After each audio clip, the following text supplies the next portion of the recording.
Hey Westies, how you doing? You notice that I look different today. I've got a mask on, and the reason I have my mask on is because I have a friend with me, Hallie Reeves, who is not only a member of our session, but she is also the moderator of our COVID task force, the folks who have been advising us, the session and the staff, on how we can safely go about doing our business and still be together as a congregation. They're the ones who have been helping us figure out what steps we can take in order to get to a place where we can safely be together. So we asked Hallie to come in today for our sanctuary chat this week because I realized I'm a preacher. I have no business disseminating public health information accurately, but Hallie is one who can do so. Hallie, we are so grateful that you took time to come in. Before we get into some of the information, just tell us a little bit about you. Why did you become the moderator of the COVID task force? Who are you? What's your background? I have had the privilege of working with a tremendous group on the Westminster COVID task force. So the task force is a group of folks who bring their own professional expertise to the table. So we have epidemiologists, we have biostatisticians, we have pediatricians, we have other medical professionals. We have folks who are coming from social work, and so we've been able to really bring together several different fields to explore what it is that we can do and what are some opportunities to continue to promote safety, but also thinking about how we're continuing to grow our church community during this very challenging time.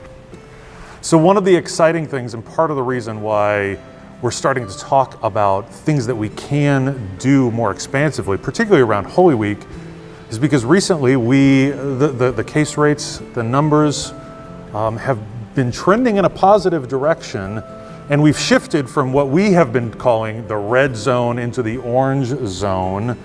And I really am grateful that you explained all the different people that were on the task force and the different disciplines, because I really am impressed with the conversations that you all have, not only from a medical, straight body medical perspective, but also from a community health perspective in terms of psychology and what this does to us. And we had a really great discussion last week about moving from red into orange. What does it mean for us now that we've been moving from red into orange? All I know how to say is 30 people or less can get together, but I know that it's a little more nuanced than that. So would you explain to us where we're at in moving from red and into orange? As we moved from red to orange, that meant that we, on a daily basis, saw fewer than 25 per 100,000 people, 25 cases per 100,000 people. So with that decline into what we're calling the orange zone, we saw a reduction in hospitalizations.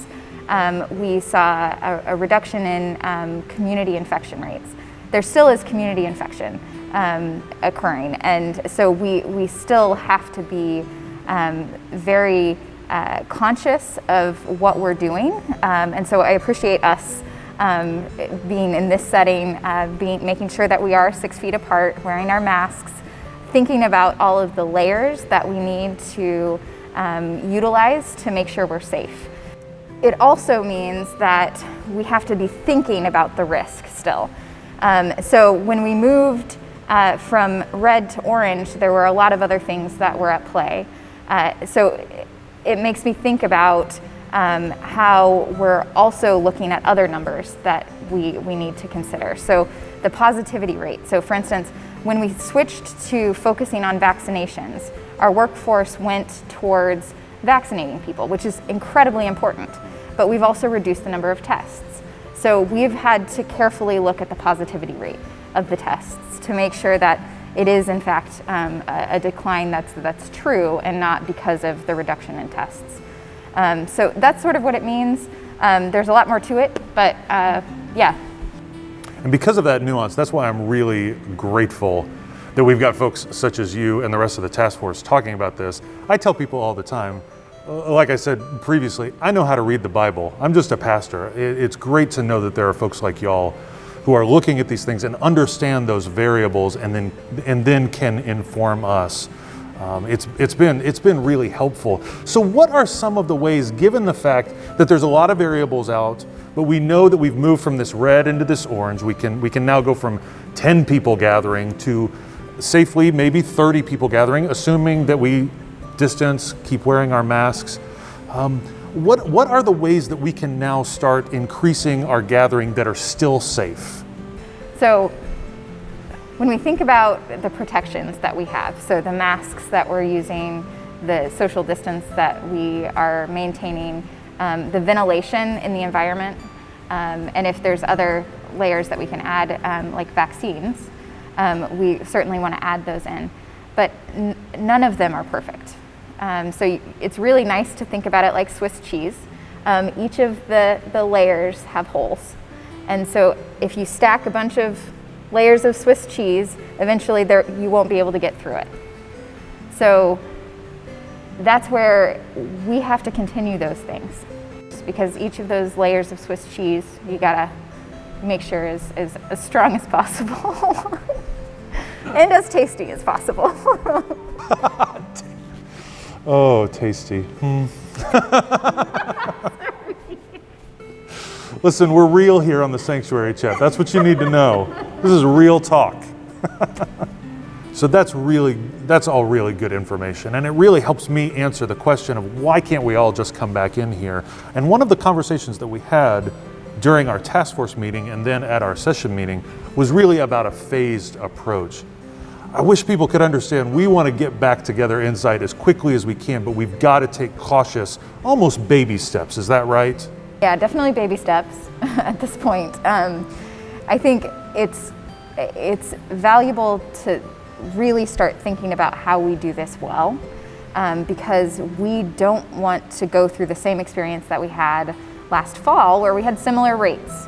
And then we started to see a dramatic increase, and we had the surge really happening in December through early January. We don't want to see that again. We need to get to a place where we reach herd immunity in our community as quickly as possible. So that's where you see a lot of effort going out with the vaccine rollout. Absolutely, that is key. So you get vaccinated for yourself, you get vaccinated for your family, and you get vaccinated for your community. And that goes for Westminster too. We're doing this for our church community. We're getting our arm prick for our church community so we can come back and be together.